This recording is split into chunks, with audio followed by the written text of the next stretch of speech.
Alright, well, we're going to see if we can't get our shaper back together. Got all the parts cleaned up, and I'm just going to assemble them here so you can follow along if you'd like. This is our lead screw. This would be the orientation from the top, looking down at it.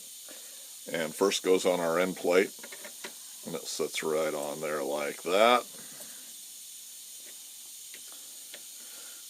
And from there we've got our collar, graduated collar with the insert in it, and it locks in place with the screw. And it threads down on there. I'm just going to run this screw in so it's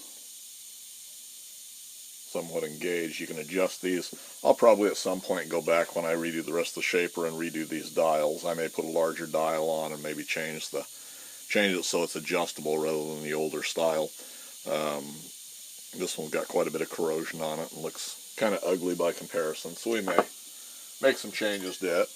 But for now, let's get it back together and get it to running again.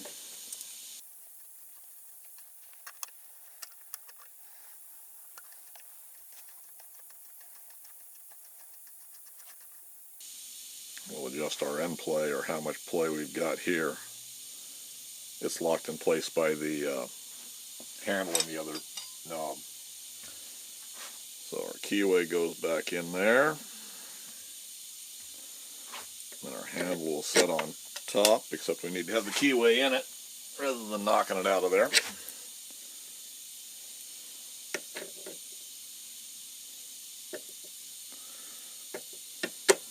That looks a little better.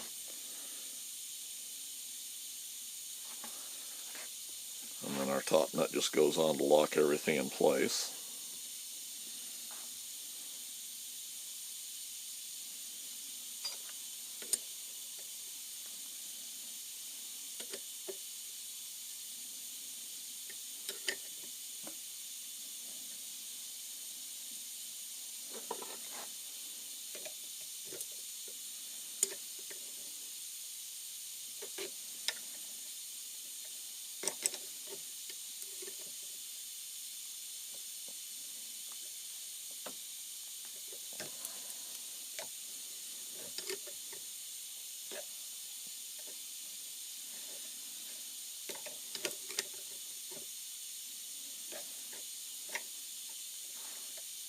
About right.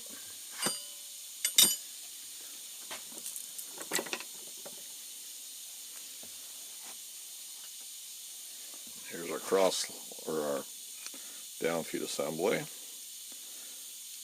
We'll thread right in there. I think we'll put a little anti-seize on all that.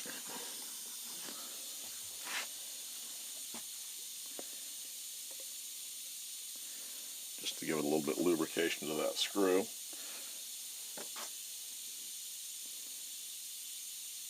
When I finish the video on modifying the tap to tap our nut, why I'll put a link up above to that. But I think we've got a pretty good fit. I thought I might have too loose a fit on this nut after I'd opened it up, but it looks like it's going to be about right. Looks pretty good. And from there, this will sit in our downfeed assembly. Let's see, we can go ahead and put our gib screws in. I went ahead and cleaned these up, knocked the gunk and corrosion off of them. Of course, we sandblasted all this stuff and powder coated it.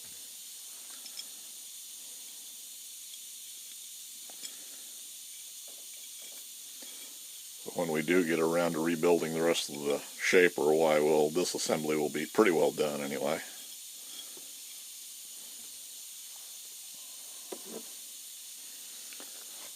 And these units will fit together just like that. And our gib will slide in just like that, I believe. Go ahead and get just a little tension on those, and then we'll lube it up and get the gibs adjusted.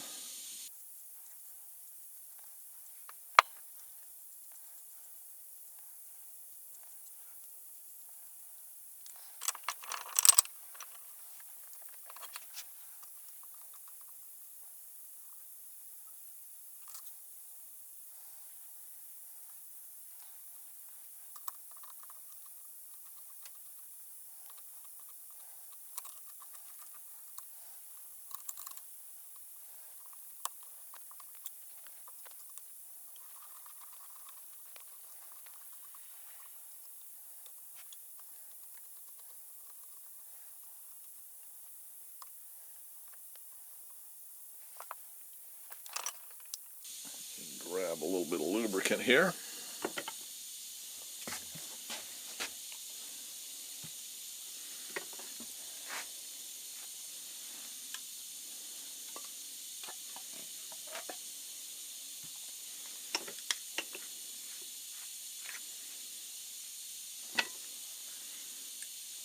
This calls for 2 round head screws. This actually had hex nuts on it, so I'm just going to lightly tighten them, and then I'll pick up a couple and we'll replace them with the proper screws.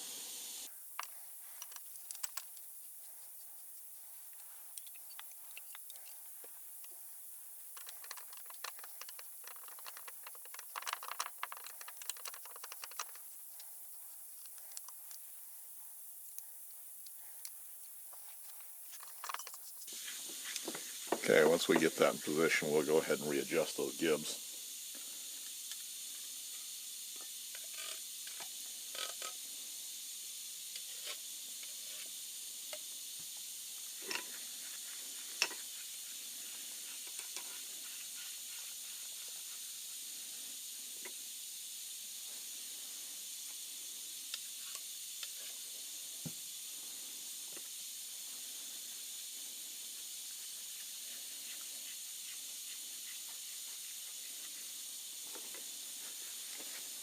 Okay, so that will mount on the shaper just like that. We can go ahead and install our clapper box nuts here. This is a taper pin that goes through here. We've got a pretty good fit on there. The powder coat built up just enough of a paint film on there that has tightened it up just a little bit.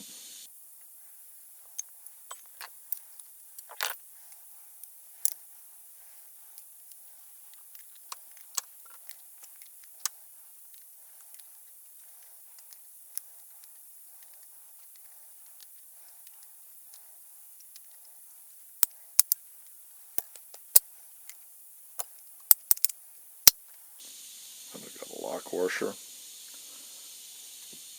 and then the other adjusting nut, or lock nut. Okay, let's put our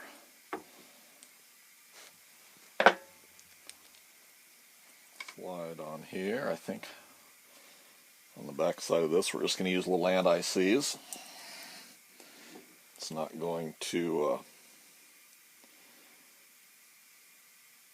it's a rotating assembly, but it doesn't really, or it rotates, but it doesn't have any constant rotation. This will just hold the corrosion down a little bit.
And there we go.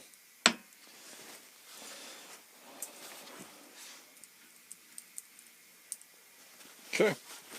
Well, I'll get her fired up, double check everything, but at least I think now we've got this back in operation again.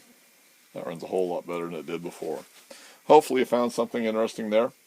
As always, if you did, you might want to hit that subscribe button if you haven't already. If you hit the bell notification, you'll know when I put out a new video.